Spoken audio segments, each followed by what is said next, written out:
আমি বিয়ে করেছি আমার থেকে 4 বছরের বড় একজন নারীকে।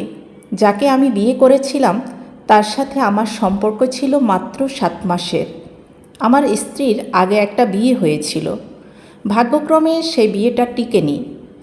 আমার সম্পর্কের কথা যখন আমার পরিবার বন্ধুবান্ধব জানে, আমার পরিবারের লোকজন জানে, সবাই আমাকে বাধা দিয়েছিল এই সম্পর্কে না জড়ানোর জন্য। আমার থেকে বড় একজন নারীকে বিয়ে করব, এটা বন্ধুবান্ধব পরিবারের মানুষজন কিছুতেই মেনে নিতে পারছিল না। কিন্তু আমি তাকে প্রচণ্ড পরিমাণ ভালোবেসে ফেলেছি। আমার ধারণা আমার স্ত্রী আমার থেকে বেশি ভালোবাসে আমাকে। তাকে ছেড়ে আসা চিন্তা মাথায় চলে এসেছিল এক সময়, বন্ধুবান্ধব আর পরিবারের মানুষজনের কথা শুনে। তারপর শেষে কিছু মানুষের সহযোগিতায় বিয়েটা করেই ফেলেছিলাম কাজী অফিসে। 3 বছর চলে গেছে, আমাদের সংসারে কোনো অশান্তি নেই। দুজনে চাওয়া পাওয়া শুধু দুজনকে ঘিরে, দুজনের ইচ্ছা শুধু দুজন যেন ভালো থাকি দুজনকে নিয়ে। আমরা স্বামী স্ত্রী দুজন জব করি। আমার স্ত্রী এখন প্রেগনেন্ট। অতি দ্রুত আমরা বাচ্চার মা বাবা হব। বিয়ের পর পরিবার থেকে মোটামুটি বিচ্ছিন্ন হয়ে গিয়েছিলাম। আমার স্ত্রী আমাকে কখনো পরিবার থেকে দূরে থাকতে দেয়নি।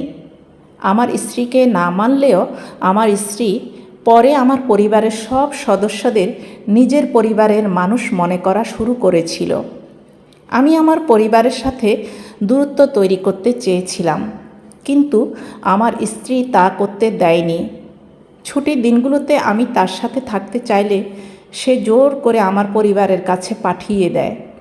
সব কিছুই এখন অনেকটা স্বাভাবিক হয়ে এসেছে এবং সব কিছুই আমার স্ত্রীর জন্য।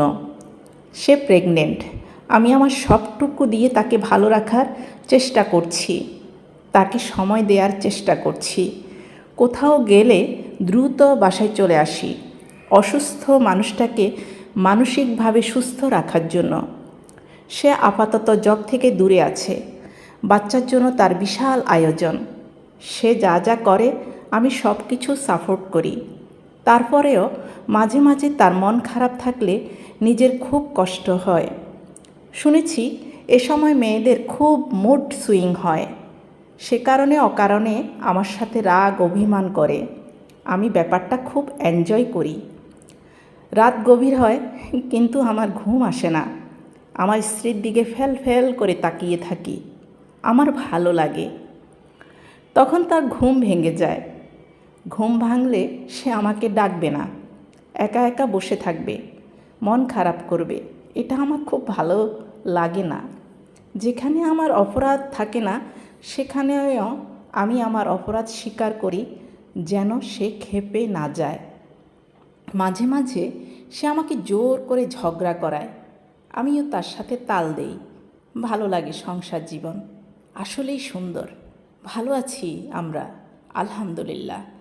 সবাই আমাদের জন্য দোয়া করবেন যেন আমরা ভালো থাকতে পারি সারা জীবন, শুধু একজন মানুষের হয়েই।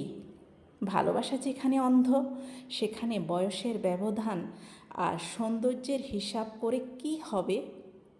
নাম প্রকাশে অনিচ্ছুক এক ভাই লিখে পাঠিয়েছে, অনেকেই আপনারা স্ত্রীর সুনাম করতে চান না।